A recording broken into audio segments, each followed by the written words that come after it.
ሰላም ጤና ይስጥልን አድማጭ ተመልካቾቻችን፣ ኢትዮ ፎከስ ነው። በወቅታዊ ጉዳዮች ላይ እንግዳ ይዤ ቀርብ ያለው እንግዳዬን የማቀርብላችሁ ከግንባር ነው።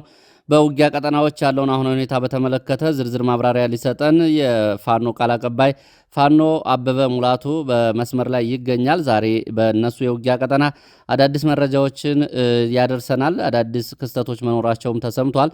ከዚህ ጋር በተያያዘና ሌሎች ሪፖርቶችን እያቀረበ አብሮን ይቆያል። እናንተም አብራችሁ እንድትቆዩ ነው በአክብሮት የምጋብዘው። ፋኖ አበበ ሙላቱ ወይም አበበ ጺሞ እንኳን ደህና መጣ። እንኳን ሰላም ቆያችሁን ጋዜጠኛ በለጠ። እንግዲህ ቃለ መጠይቅ እንዳደርግ ስለጋበዝከኝ በቅድሚያ በታላቁ የአማራ ሕዝብና የአማራ ፋኖ ሕዝባዊ ድርጅት እንዲሁም በዚህ ትግል ጀግኖች ሰማዕታት ስም ላቅ ያለ ምስጋናዬን ማቅረብ እፈልጋለሁ። በሌ አመሰግናለሁ። ዛሬ በእናንተ ቀጠና አዲስ የተሰሙ የውጊያ መረጃዎች አሉ። እነሱን በማቅረብ ብትጀምርና ሌሎች በወቅታዊ ተያያዥ ጉዳዮችን እንቀጥላለን። በሱ መግቢያህን አድርገህ ጀምር። አመሰግናለሁ። እንግዲህ ዛሬ 7ኛ ቀኑን ያስቆጠረው በአፋሕድ ሸዋ ጠቅላይ ግዛት እዝ ተቆጣጥሮ በሚንቀሳቀስባቸው ቀጠናዎች ላይ ጠላት በገፍ ከተለያዩ ቦታዎች ላይ ጥምር ጦር ብሎ ያጠራቀመውን ከኦሮሚያም ከሌሎች ቦታዎችም ላይ እንደዚሁ ሚሊሻውንም ይሄንን ወንበሬን ያስጠብቅልኛል ብሎ የሚያስባቸውን የስርዓቱ ወንበር አስጠባቂ ከየቦታው አጠራቅሞ ይፋታ አውራጃ ላይ እንዲሁም በመንዝ በርካታ ቦታዎች ላይ ጥቃት ለማድረስ ሞክሯል። ዛሬ 7ኛ ቀኑን ያስቆጠረ ትንቅንቅ ነበር የተካሄደው። በዚህ ትንቅንቅ ላይ ከባድ ኪሳራ ደርሶበታል ጠላት። እንግዲህ የአማራ ፋኖ ሕዝባዊ ድርጅት ሸዋ ጠቅላይ ግዛት እዝ ዛሬ የታህሳስ 14 2018 ዓ.ም የግንባር አውደ ውሎችን በተመለከተ ጠላት ይዞ የነበራቸውን ቦታዎች ከፍተኛ ከበባ ውስጥና ከፍተኛ ስጋት ውስጥ ሆኖ በከበባ ውስጥ ሲሆን ከፍተኛ ስጋት ውስጥ ሆኖ እንዲለቅ ተደርጓል። በዋናነት የሸዋ ጠቅላይ ግዛት እዝ ክፍለ ጦሮች እንዲሁም በሁለቱ ኮር ስር ያሉ ክፍለ ጦሮች እንዲሁም የአርበኞች ፋኖ ጦር በሁሉም የሸዋ ቀጠና ታሪክ ሲሰሩ ቆይተዋል። በደማቸው ታሪክ እየጻፉም ይገኛሉ። እንግዲህ እነዚህ ሁለቱ አካላቶች በመጣመር ከሰሞኑ ሰፊ የወረራ እንቅስቃሴ እያደረገ የሚገኘውን የአገዛዙን ጥምር ጦር በመደበኛ ውጊያና ደፈጣ በመጣል ጠላት በሰፊው አቅዶት የነበረውን የወረራና የጭፍጨፋ እንቅስቃሴ እንዲሁም የዝርፊያ እቅድ በማዛባትና ይህንን እንቅስቃሴውን በመክታት ረገድ ጉልህ አስተዋጽኦ ወስደው እየታገልን ያለንበት ሁኔታ ነው ያለ። እዚሁ በተቆጣጠራቸው ቦታዎች ላይ ጠላት ገብቶ አሰሳ ለማድረግ የሞከረ ቢሆንም ለገባበት ሁሉ ከበባ ውስጥ መግባቱን ሲያውቅ በደረሰበት ጫና ምክንያት የገባበትን ቦታ በጫና እንዲለቅ በሚደረግበት የደፈጣ ጥቃት እንዲሁም ደግሞ ህዝባችን ከጎናችን ሆኖ የሚያደርገውን ትግል በማየት ከፍተኛ የሆነ ጫና ውስጥ በመግባት የገባበትን ቦታ የእግር እሳት ሆኖበት እንዲለቅ ተደርጓል ማለት ነው። እንግዲህ ወደዛው ወደ ነበረበት እስከዛሬ ወደ ቆየበት የአይጥ ጉድጓዱ ተመልሶ አሁንም ሴራውን እየሸረበ ያለበት ሁኔታ ነው ያለ። የሱን ሴራ ለማክሸፍ ብቻ ሳይሆን ሴራውን ለአንድና ለመጨረሻ ጊዜ ከስሩ ነቅለን የምንጥልበትንም ስትራቴጂ እየነደፍን ያለንበት ሁኔታ ነው ያለና በጥቅሉ የኦህዴድ ብልጽግና ሰራዊት ክፉኛ በማህበረሰባችን ላይ ኢሰብአዊ ድርጊቶችን እያደረገ ያለበት ሁኔታ ነው ያለ። በሚገርም ሁኔታ በርካታ ንጹሃኖች እንዲረሸኑ ሀብት ንብረታቸው እንዲወድም እያደረገ ያለበት ሁኔታ ነው ያለና ይሄ በከፍተኛ ቁጭት ውስጥ የከተተው ሰራዊታችን እና እንዲሁም አርበኞች ፋኖ ጦሩ በከፍተኛ ሁኔታ ጠላት በገባበት ሁሉ እንቅስቃሴውን መግታት ብቻ ሳይሆን የተቀመጠበት ቦታ ሾህ እንዲሆንበት የገባበት ቦታ ሁሉ እሳት እንዲሆንበት በማድረግ ረገድ የአንበሳውን ድርሻ ወስደው እየታገሉ ያለበት ሁኔታ ነው ያለና የኦህዴድ ብልጽግና ሰራዊት ወጣ ገባ የሚልባት ሸዋሮቢት ከተማ አስተዳደር ዙሪያ በሚገኙ ቀበሌዎች ላይ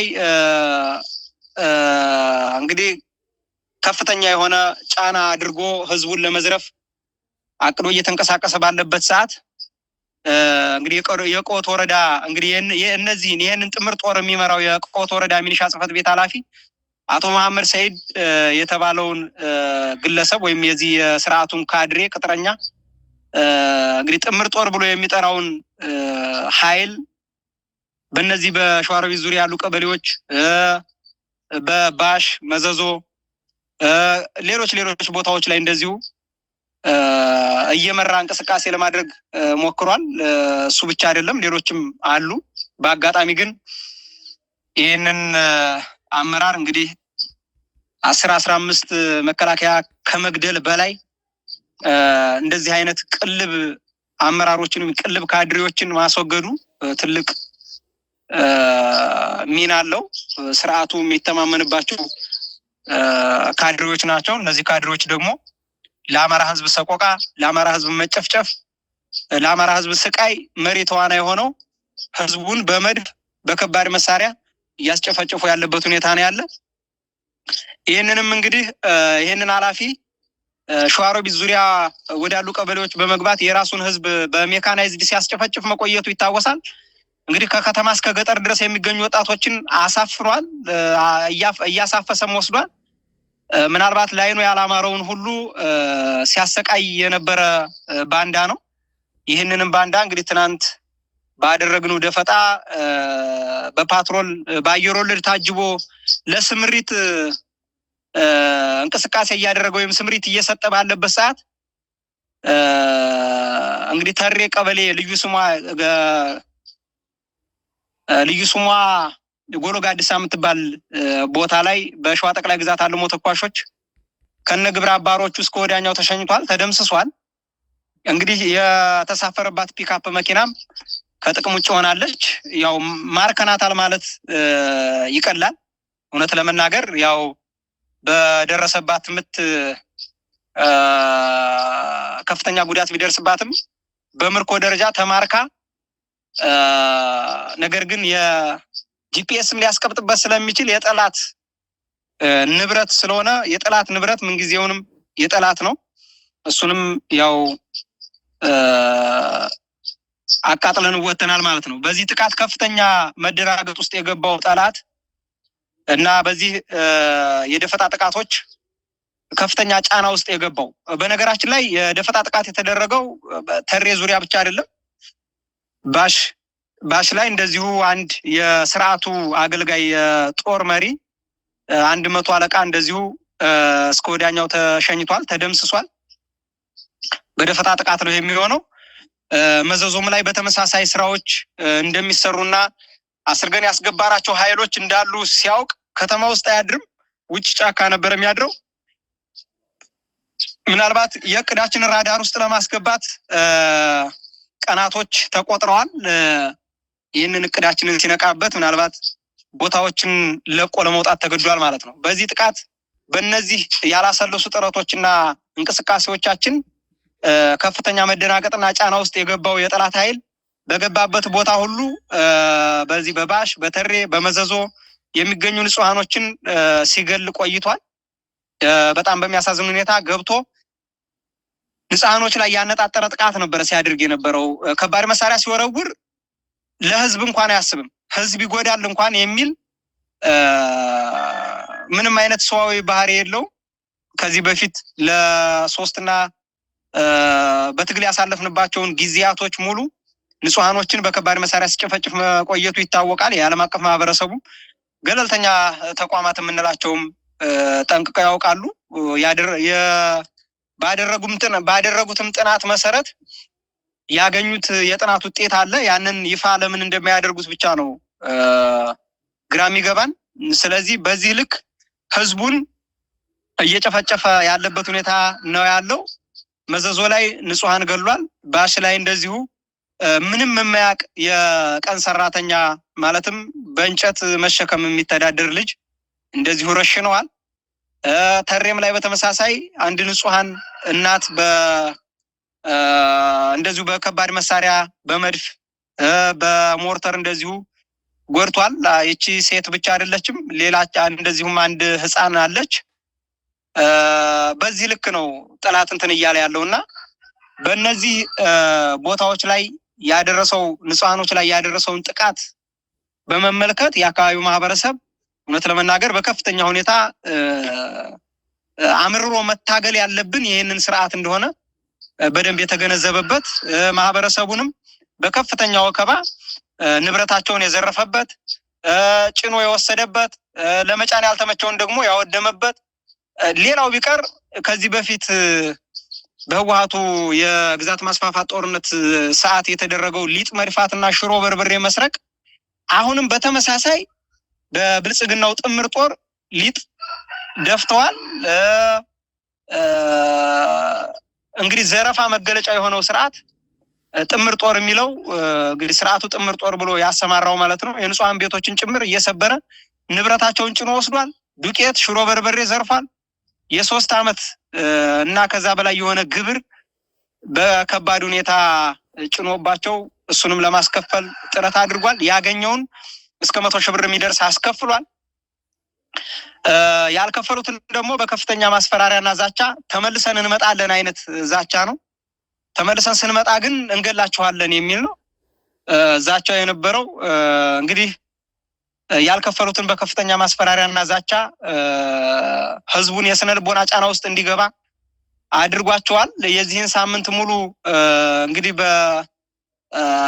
በገባባቸው ቦታዎች ላይ ይህን 7 ቀን ሙሉ ትግል በምናደርግበት ሰዓት ተማሪዎች እንኳን በአግባቡ የትምህርት ገበታቸው ላይ እንዳይገኙ አድርጓል። ተማሪዎችን እንኳን ለአንድ ቀንና ለ2 ቀን የቆየበት ቦታ ላይ እንኳን ተማሪዎች እንዲህ ወደ ትምህርት ገበታቸው መግባት አለባቸው የሚል ማህበረሰቡን ለማወያየት ጥረት አድርጎ ነበረ። የተማሪዎች ምላሽ፣ የህዝቡ ምላሽ በከባድ መሳሪያ ልትጨፈጭፏቸው ምኑን ትምህርት ቤት ይገባሉ? ትምህርት ቤት እያወደማችሁ፣ ትምህርት ቤት በከባድ መሳሪያ እያቃጠላችሁ ልጆቻችን እዚሁ ቤታቸው እጃቸውን አጣጥፈው ቢሞቱ ይሻለናል ትምህርት ቤት ሄደው በጅምላ ከሚሞቱ የሚል ምላሽ ነው የተሰጣቸው። ይህንን ይመስላል። በጥቅሉ እንግዲህ በጣም በርካታ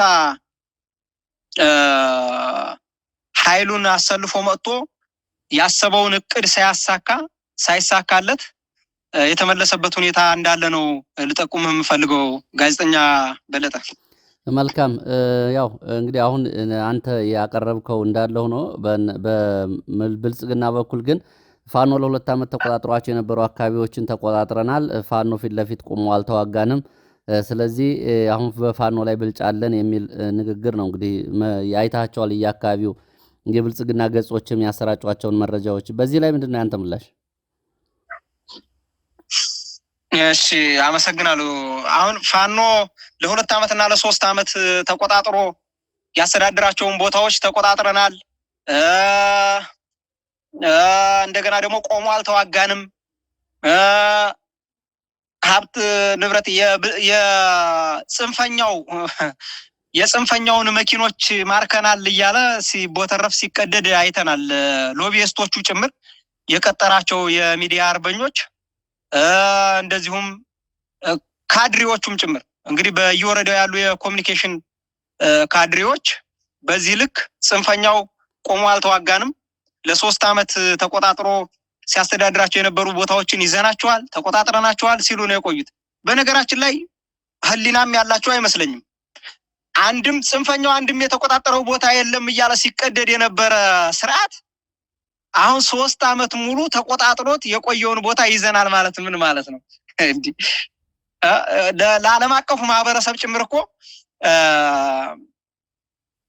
ጽንፈኛው የያዘው ቦታ የለም ሙሉ በሙሉ እኛ ተቆጣጥረነዋል፣ ደምስሰነዋል፣ አጥፍተነዋል ሲሉት የነበሩ የነበሩ ካቢኔዎች የነበረ ስርዓት ዛሬ ላይ ተነስቶ ጽንፈኛው 3 ዓመት ሙሉ ያስተዳድረውን ብሎ ራሱ በዋሸበት አንደበት መልሶ ሲዋሽ የሰው ህሊና የሌላቸው የመጨረሻ የሰው ድኩማኖች እንደሆኑ የዓለም አቀፍ ማህበረሰቡ የተረዳበት ሁኔታ ነው ያለው። በዋናነት የጽንፈኛውን መኪኖች ማረክን አለ። እኛ አልገዛ ነው ከየት አምጥተን ነው መኪና?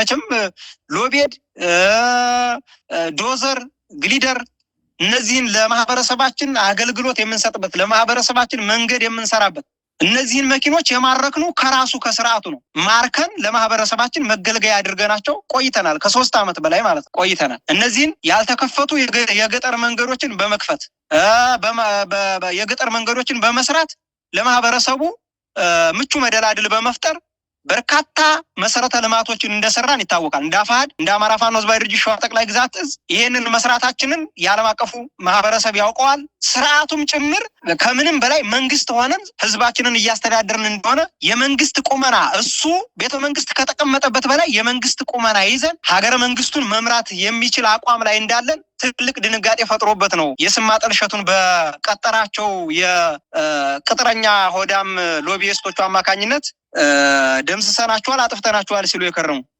በዚህ ሰዓት በግልጽ ምነግር ብልጽግና እኛን የመደምሰስ አቅም የለው። ቆመው አልተዋጉንም አለ። ድሮስ ብልጽግና ባቀደልን እቅድ ላይ ልንዋጋለት ነው። እንከፍ የሆነ እሳቤ ያለው ሎቢስት፣ እንከፍ የሆነ እሳቤ ያለው ቅጥረኛ ካድሬ፣ እንከፍ የሆነ እሳቤ ያለው የጦር አመራሮች ናቸው ያሉት። በግልጽ ምነግር ማለት ነው ብልጽግና ላይ እውነታው ይሄ ነው። እና ብርሃኑ ጁላ ወይም ሌሎች የጦር አመራሮች ባቀዱልን እቅድ ላይ እኛ ልንዋጋለት ነው የፈለገው። እኛ ባቀድነው እቅድ እኛ በአቀድነው የጦር ስትራቴጂ አማካኝነት እዛ መሀል ከተን እንደቁሰዋለን እንጂ እሱ ባቀደው እቅድ ላይ ልንዋጋለት ነው።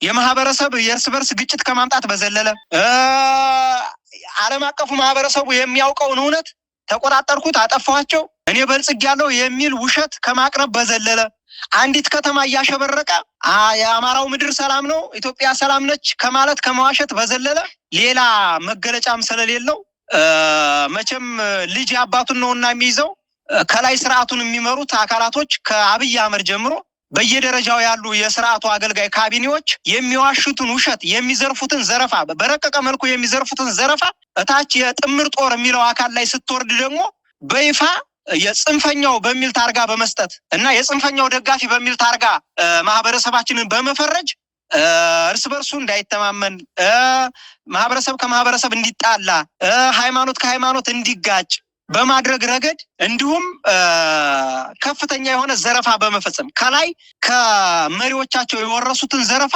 እታች ወርደው ሰው ደህና ነገር እንኳን ቢዘርፍ እኮ ጥሩ ነው።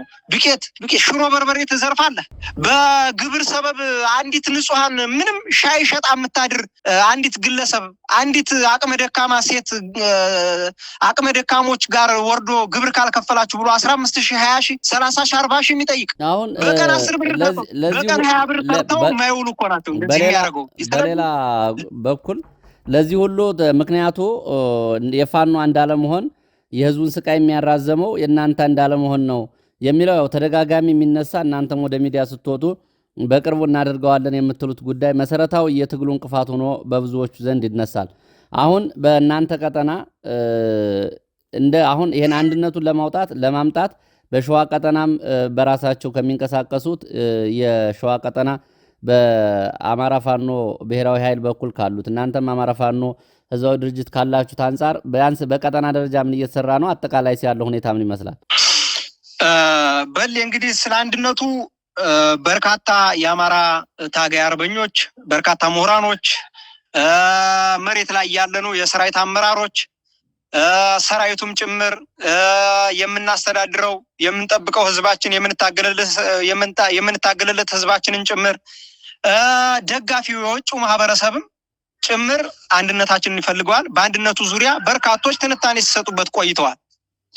አንድነቱ የሚመጣው አንድነት ስለተፈለገ ብቻ አይደለም። አንድነት የሚመጣው በሂደት ነው። ሂደቱን ጠብቆ ጊዜው ሲደርስ የአንድነት መንፈሱ በደንብ እየተጠናከረ የመጣበት ሂደት አለ። አሁን ላይ በተለይ አንድነቱ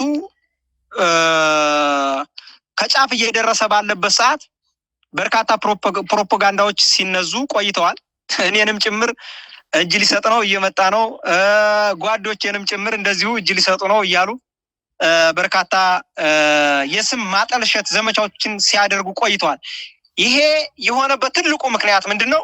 የአንድነቱን መንፈስ ለመሸርሸርና በጀግኖች በጽኑ ታጋዮች መካከል ያለውን የአብሮነት የጋራ የአንድነት የወደፊቱን የሀገራችንን ዕጣ ፈንታ የምንወስንበት እና በዚህ በማይነቃነቅ አለት ላይ ተቀምጠው ትግሉን እያራመዱ እየታገሉ ያሉ ታጋይና አታጋዮች ላይ ትልቅ ጥርጣሬ ለመፍጠር ነው ይሄ ሁሉ ደፋ ቀና።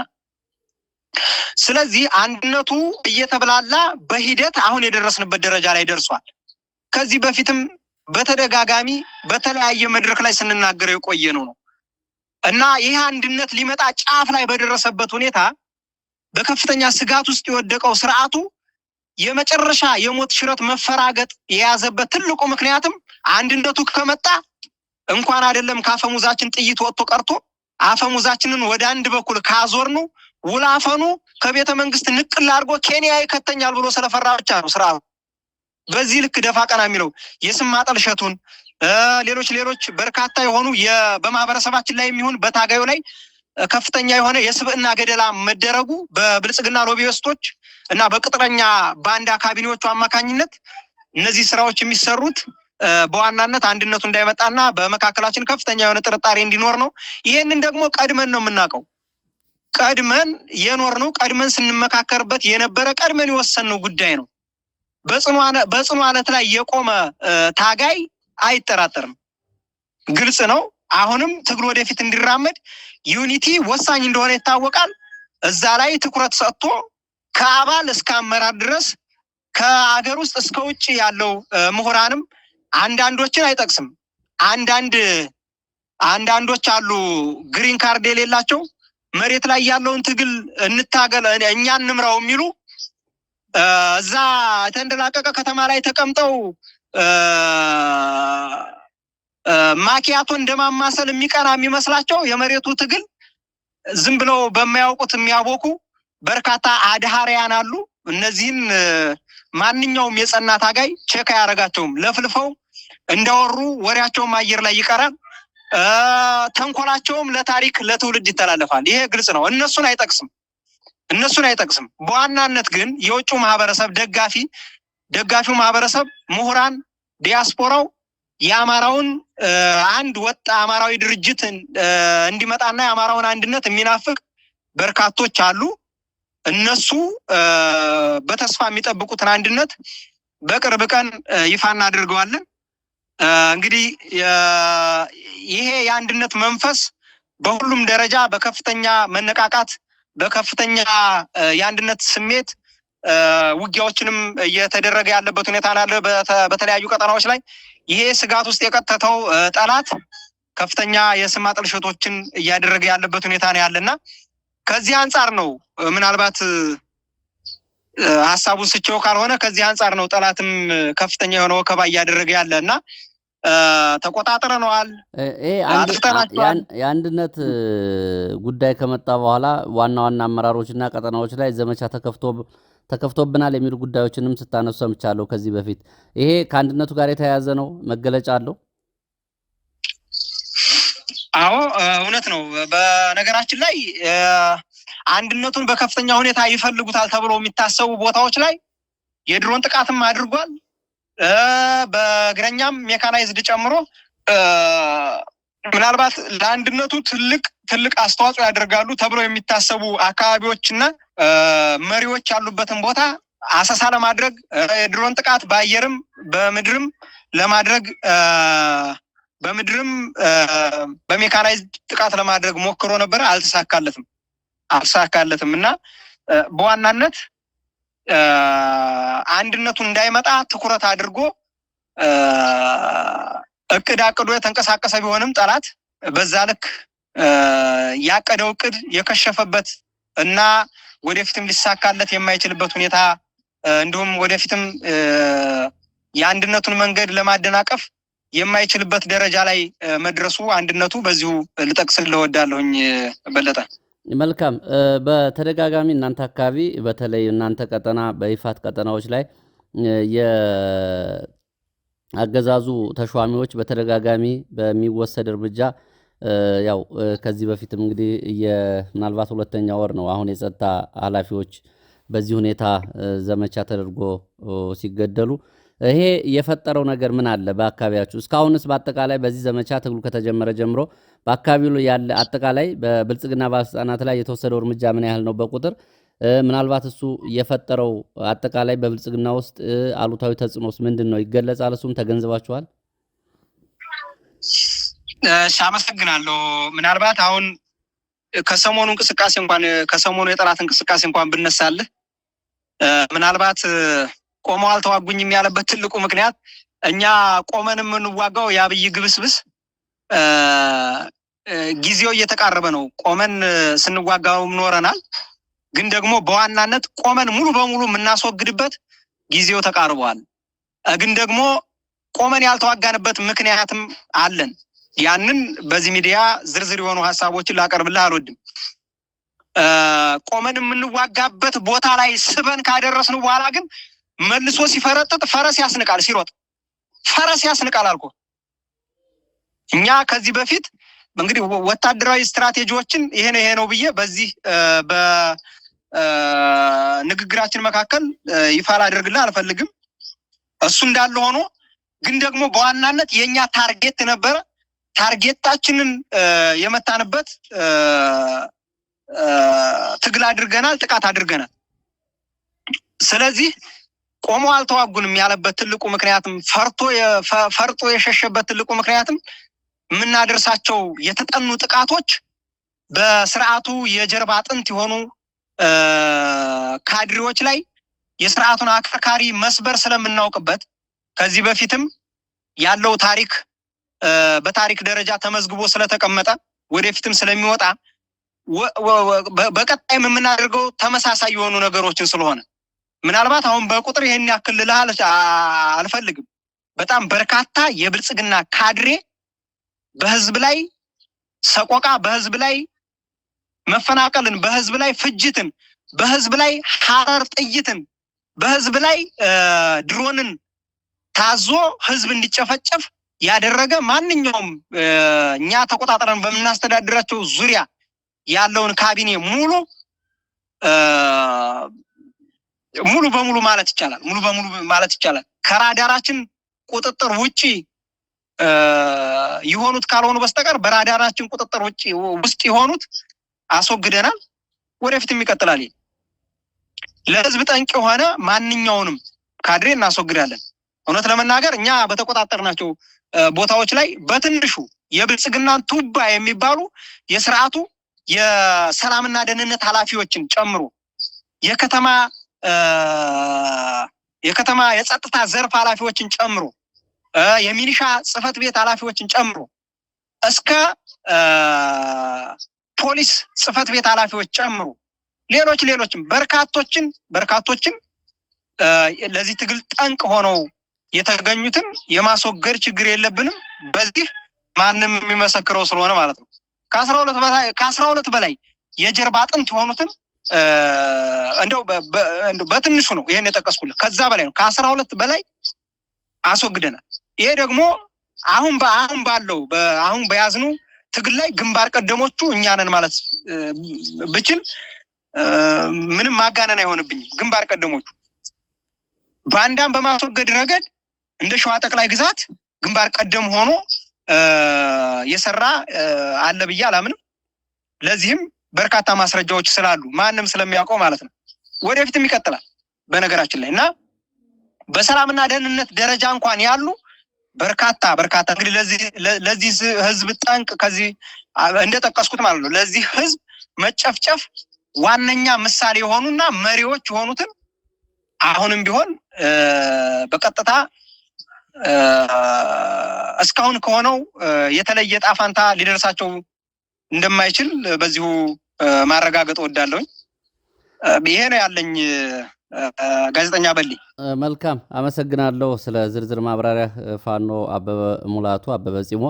ምናልባት በመጨረሻ ከግንባር መረጃዎች አንጻር ቀረ የምትለው ነገር ካለ እድሉን ልስጥህ።